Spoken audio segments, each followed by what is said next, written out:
मध्य प्रदेश में आगामी विधानसभा चुनाव के लिए कार्यक्रम का ऐलान नहीं हुआ है, लेकिन सियासी सरगर्मियां तेज हो गई हैं, जहां सत्ताधारी भारतीय जनता पार्टी अलग अंदाज में नजर आ रही है और पार्टी ने 230 में से 78 सीटों पर उम्मीदवारों का ऐलान कर दिया है। वहीं कर्नाटक मॉडल पर चुनाव लड़ने की बात करने वाली कांग्रेस टिकट बंटवारे की रेस में पिछड़ती नजर आ रही है। इन सब के बीच शिवराज की उम्मीदवारी का ऐलान नहीं किए जाने को लेकर ये चर्चा भी तेज हो गई है कि क्या भाजपा के सत्ता में वापस लौटने पर फिर से सूबे की सत्ता के शीर्ष पर मामा की ताजापोशी होगी। मध्य प्रदेश की जो सियासी तस्वीर सामने आ रही है उसके हिसाब से सूबे की सत्ता में भाजपा की वापसी से अधिक शिवराज की ताजपोशी की राह में रोड़े नजर आ रहे हैं। शिवराज सरकार के नाम और काम की जगह मोदी सरकार के काम की चर्चा।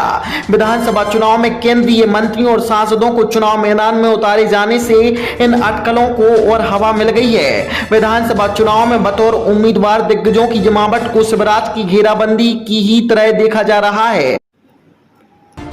तो वहीं असम मॉडल भी चर्चा में आ गया है। भाजपा ने असम में चुनाव जीतकर सत्ता में वापसी करने के बाद पुराने सीएम को रिपीट करने की जगह नया सीएम बना दिया था। वो 5 संकेत कौन से हैं जो शिवराज की सत्ता में वापसी के रोड़े नजर आ रहे हैं। भाजपा ने मध्य प्रदेश की सत्ता में होते हुए भी सीएम उम्मीदवार घोषित करने से परहेज किया। भाजपा ने ये साफ नहीं किया कि चुनाव में चेहरा कौन होगा।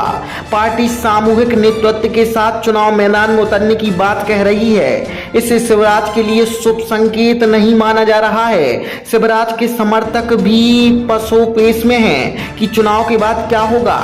शिवराज सिंह चौहान का ट्रेडमार्क रही है जन आशीर्वाद यात्रा।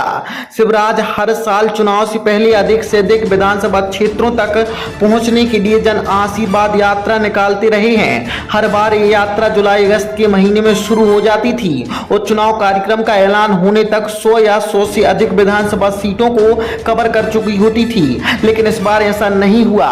जन आशीर्वाद यात्रा बहुत देर से निकली। ये यात्रा संपन्न भी हो चुकी है, लेकिन खास ये रहा कि एक नहीं 5 यात्राएं निकली। हालांकि शिवराज के लिए तय जरूर किया गया था कि वह हर रोज आधे दिन एक यात्रा में शामिल होंगे।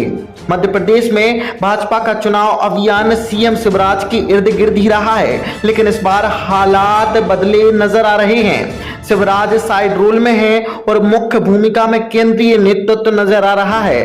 गृह मंत्री अमित शाह ने सूबे के मैराथन दौरे किए और नेताओं की बैठक ली, चुनावी तैयारियों की जानकारी ली। चुनावी रणनीति तय करने में भी राज्य की जगह केंद्रीय नेतृत्व का दखल अधिक है। इस बात को लेकर भी चर्चा हो रही है। अब भाजपा ने शिवराज के मुकाबले सीएम पद के मजबूत दावेदार माने जाने वाले कैलाश विजयवर्गीय और नरेंद्र सिंह तोमर को भी उम्मीदवार बना दिया है। दोनों ही नेताओं की दिल्ली दरबार से करीबी भी जग जाहिर है। मध्य प्रदेश के 5 अलग अलग इलाकों से निकली जन आशीर्वाद यात्रा के भोपाल पहुंचने पर भाजपा ने कार्यकर्ता महाकुंभ आयोजित किया था। इस कार्यकर्ता महाकुंभ को प्रधानमंत्री नरेंद्र मोदी ने संबोधित किया। पीएम मोदी ने अपने पूरे संबोधन में ना तो शिवराज का नाम लिया और ना ही शिवराज सरकार की किसी योजना का।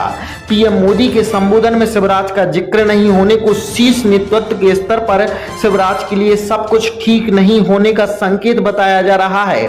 सीएम शिवराज ने हाल ही में अधिकारियों और मंत्रियों के साथ बैठक की। इस दौरान उन्होंने सरकार के कामकाज में सहयोग के लिए सभी अधिकारियों और मंत्रियों का आभार व्यक्त किया। सीएम शिवराज ने चुनावी मौसम में एक्स पर पोस्ट करके सूबे के विकास में पूर्व मुख्यमंत्रियों के योगदान की भी तारीफ की। उन्होंने भाजपा के बाबूलाल गौर, सुंदरलाल पटवा को लेकर कांग्रेस के मुख्यमंत्रियों की भी तारीफ की। चुनाव प्रचार के लिए भाजपा की रणनीति और शिवराज की ये हरकतें सियासी नूरा कुश्ती का प्रतीक है या प्रेशर टैक्टिक्स, ये बहस का विषय जरूर हो सकता है, लेकिन इसे पार्टी के सत्ता में आने पर नए चेहरे की ताजपोशी के संकेत की तरह देखा जा रहा है।